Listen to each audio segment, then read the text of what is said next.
Wow. Hi, everybody. I have to say this one more time to you, that on the selection committee, we watch hundreds of films, and this past year, this was the first film I watched, and I immediately put it at the top of my list. I said, this is going to be number one for the rest of it, and months later, it was still number one. I mean...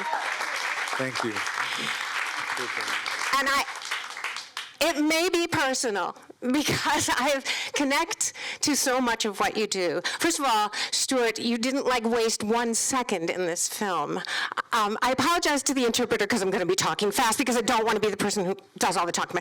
But anyways, you included every aspect of this man, not just one thing or another. Oh, well, sorry. I knew I was going to say something wrong. But anyway, no, but what I mean is it was it was so fulsome in your description, and so that we could see the whole person in every way, whether it was the musicianship or the reincarnation of the Judaism, the things that there were so many aspects, the love of your life and all that, but not in any kind of show busy way. I mean, it was just beautifully done. So thank you. Am I on? I'm on, right? And I want to aim some questions at you. First of all, the quotes in this film that I just kept writing them down. Like, music is a gift from God. And I being a musician, I feel the same way. Don't be ashamed of the way you play music. Make music the way you make music. And I do find playing works on the piano as if I wrote them. And I also do write my own, but it's easier to play somebody else's if you somehow make it like as if you wrote it. So at any rate, and when I lost my leg, and I had danced with Heidi Latsky, and what I found that was my heel was my left foot, and my toes were my right foot. And when I broke my hand and only had 2 limbs to work with, I wrote a song with my left hand. So, I just feel this shit. Excuse me. I have been fangirling all day about this. The next document. No, I'm telling you, I've never acted this way at the ReelAbilities Festival. I'm total fangirl here. At any rate, I wanted to know, do you feel that playing all the preparation and the training and the feeling about playing works as if they were your own, do you think that helped prepare you to do the left hand, to do it all with your left hand? I mean, all those things that you had gathered, the information you had gathered like that. Well, obviously... sound. Is it Sorry. Obviously, the practicing and the constant, going over it, yes, that develops your work ethic, your work skill, okay? But in the instance with this now is, as in those first clips, my piano playing was all over the place. I mean, it was like flourishes and fancy, and that's youth.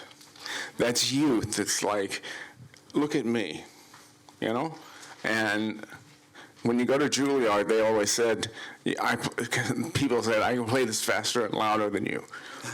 Well, big deal.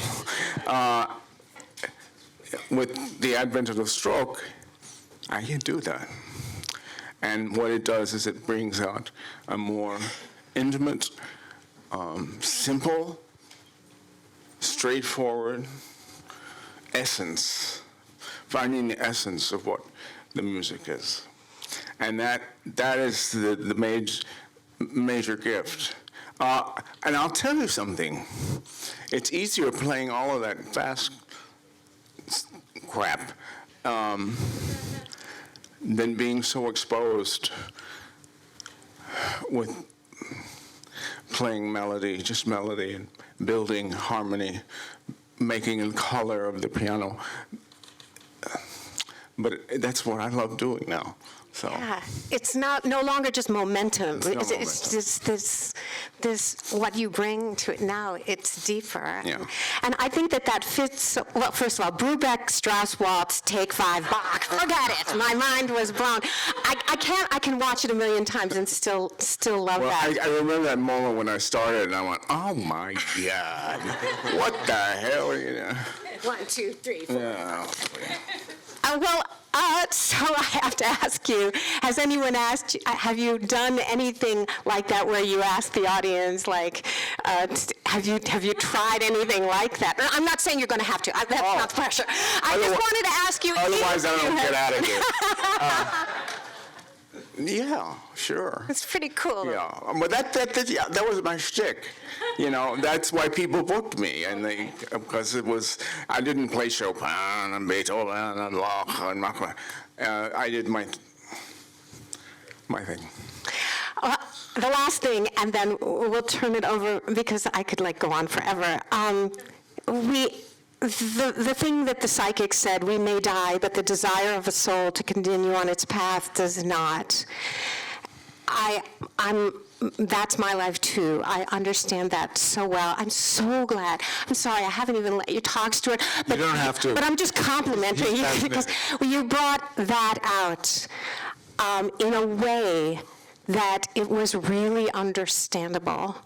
Not hokey, not new, just beautifully, beautifully done. And I have that with my own family. There's just some very interesting things. And, sorry, go ahead. No. What I was going to say, this Jewish identity and this Jewish journey, it's not new. I lived in Borger, Texas. I think there were 6 Jewish families. My father was in the car business, my grandfather was in the banking business, and we knew everybody. And of course they knew me, because I played. Yeah. I would go to temple on Friday night when I was like 15. And the little organ was in there, Temple Sinai. And they didn't have anyone to play it. And I couldn't stand it. So I said, "Mrs. Levenstein, do you think I can play the organ?" "Oh, yeah." I don't know a damn thing about Judaism, about the hymns and everything, but all I remember is Hannah Bloom singing, "Shema Yisrael Adonai." I did that. That was my first musical Hebrew lesson. Anyway. So when I started studying Hebrew, I had time. I wasn't playing concerts. I had time, a lot of time. So that just evolved.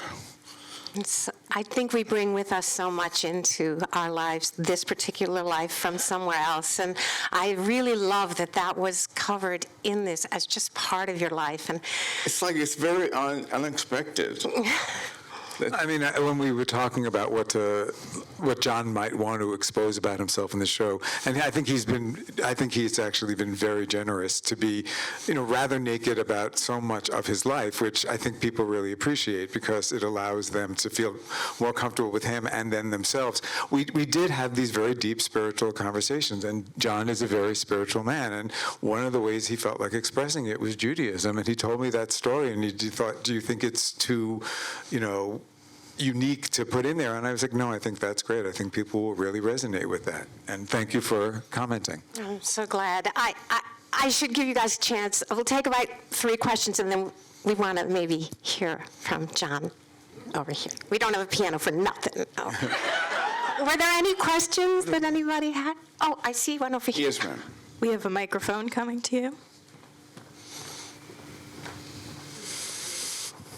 Thank you so much for sharing your beautiful story. I've seen the film once before, and Stewart knows I cried the first time, so now I feel that I really listened to the story, and I saw it in a whole different light, so thank you for sharing both of your art. Thank you, Melissa. Really beautiful. My question is, this is a very vulnerable storyline, and I'd like to hear about the creative process, maybe the behind the scenes, the difficult moments, and what you chose to share, maybe what you chose to leave out. 200 hours of footage is left out. It's hard. I mean, when you do something like this, it's always a negotiation. Like, what is going to drive the narrative forward?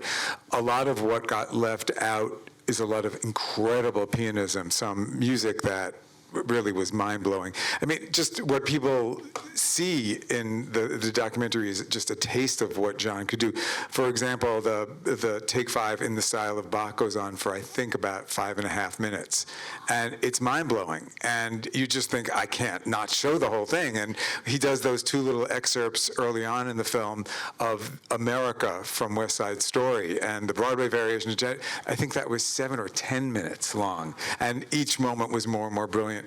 So there was that gets left. The intimate things, it's sort of weird. It's like there's a lot in there that you do want to put in, but you just feel like, what is it that's going to tell the story? And things that happen that are unexpected are the moment at the end of Act 2 of the film where we've talked about Bruce and Bruce passing, and then John shares that it was harder to lose Bruce than lose his right arm.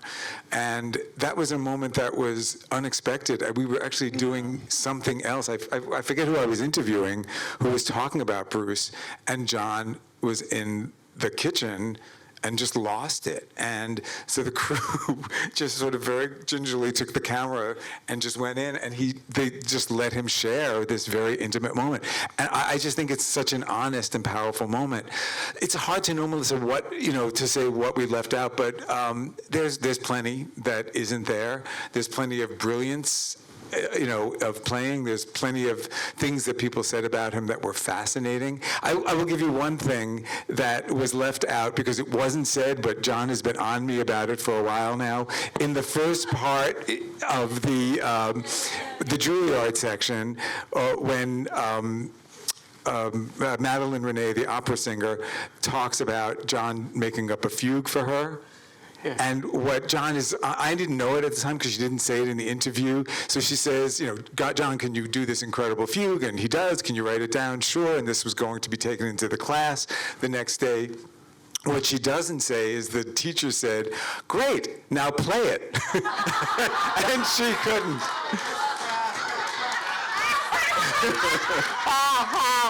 So that was left out. That was left out. I didn't know that. To get a laugh. I mean, I'm trying to figure out. Never mind. That's another story. Put it back in. No, it doesn't. We'd have to film it. It doesn't exist. She didn't have the courage to say that.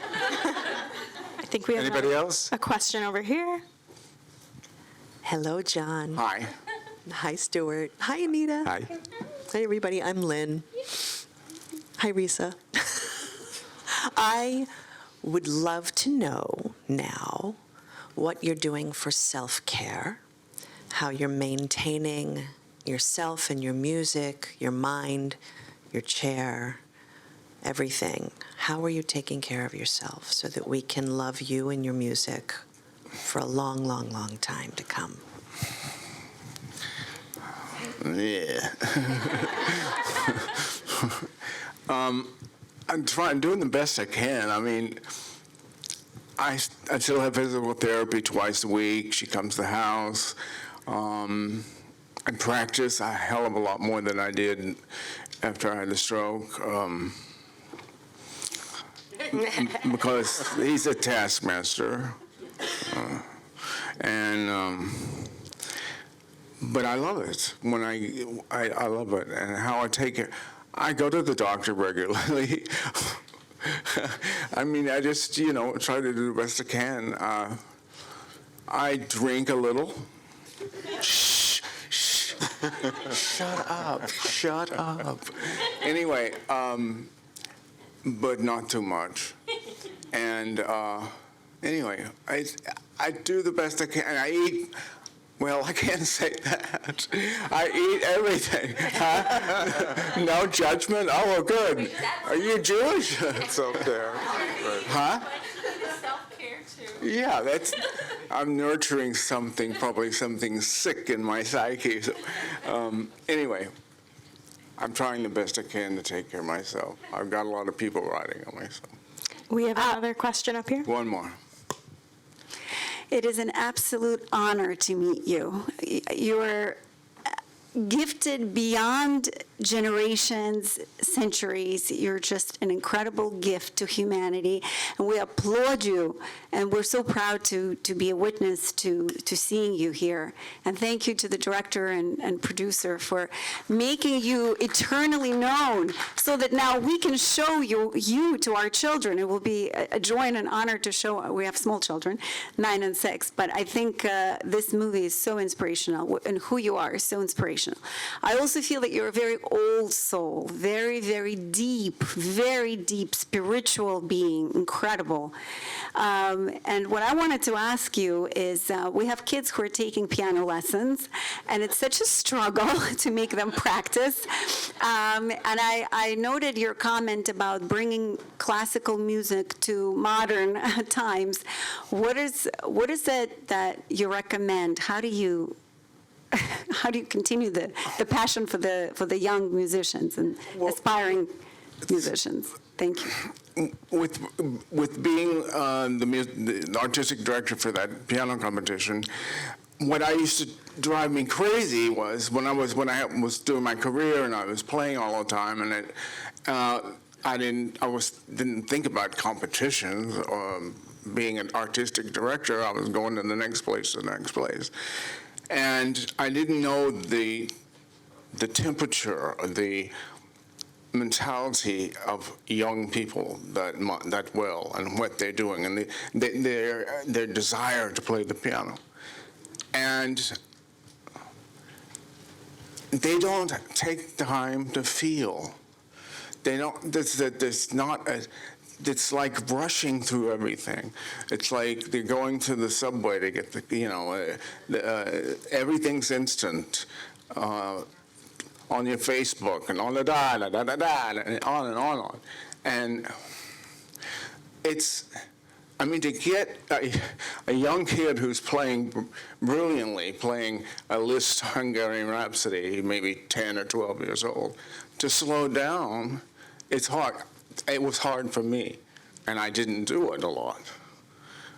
But it's the nature of the piano teaching and the piano mentality is more and more and more, eating more piano music, but not loving it, not really loving it, not going, oh, crazy, and I love popular music, and I used to get in trouble at church because I'd play like Devil with the Blue Dress On and Summer in the City and all these pieces. Rising Sun. House of the Rising Sun. Oh, right. I played this big D minor doing and I did it for the offertory one day, and I mixed it with some Bachian chorale, and the melody was in the pedals with a very oboe reed thing, and I look at my mother in the choir, and she's horrified. She goes, I didn't know what she was talking about, and what the problem was. We got home, and she said, "You don't know what that song is? It's a very beautiful song. I like the song. But you have to know what it's about." She, of course, told me what it was about. So, is it motivation? Motivation for young people. The motivation for young people is, look, if you love it, play it. And play it with passion, play it with commitment, play it with everything you've got. Can I say something that I'm just going to chime in here that sort of comes out of that and then embarrasses a few people in the audience? So when we were writing the show, one of the things that we realized in John's life is, like, he was a solo pianist, but nobody ever does any of that alone. There's an orchestra, there's a teacher. And ultimately in life, when he converted to Judaism, it took a teacher and a rabbi and a community. It takes a village for so much of it. There's a little bit of a village here with us tonight, and I just want to shout out. So Mia Pinero is back there. She sang That's It for us in the documentary. She's currently goes to in Sweeney Todd on Broadway. I saw her yesterday. It was spectacular. We have my editor and co-producer, Gary Sharfin, is hiding over there. In the first row is Candy Kruger, who did those incredible animations that you saw. Am I missing anybody else? Kim Mitchell does our social media. If anybody is part of Left Alone Rhapsody, the page, she's sitting in the front. She does all our social media. And so I guess it's now 13 years ago. I was meant to die. I got really sick, and I had to have the same surgery that Steve Jobs had. But I had an amazing surgeon who is so kindly here tonight with his wife, who just asked that question, Dr. Elliot Newman, who saved my life. So thank you, Dr. Newman, for saving my life. And what I said to myself after that is, like, why am I here? Like, what was it that the universe wanted me to do with my life that I was given a second chance? And I don't know, I didn't know, and the thing that's so interesting about working with John on this, it's been 6.5 years. I followed my bliss, and I'm in with you all. I'm in this room here tonight. And I think that's part of it that's really important. And in the process of following my bliss, some people in Pittsburgh who were very determined to get the film to do something for the Jewish community in Pittsburgh, because one of them had a family member at the Tree of Life Synagogue. But in the course of that, she showed it to somebody at the University of Pittsburgh Brain Institute, who just was amazed with the film and thought, this is an opportunity for us to raise money for brain science. So we have actually now launched and raised, I think, about $40,000 already for the John Bayless Fund for Brain Research by using this film.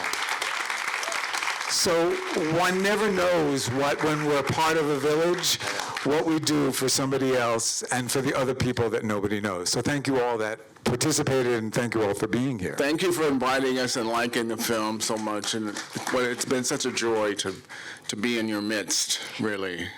And now, may we hear from you? Are you too tired? No, I'm not tired. I'm me tired. I knew if I asked you. One piece? Yeah, let's do it, because then they have another show coming on. Oh, I know. So whichever one you want. I do something. Okay. I think I should do that. Thank you so much. You're welcome.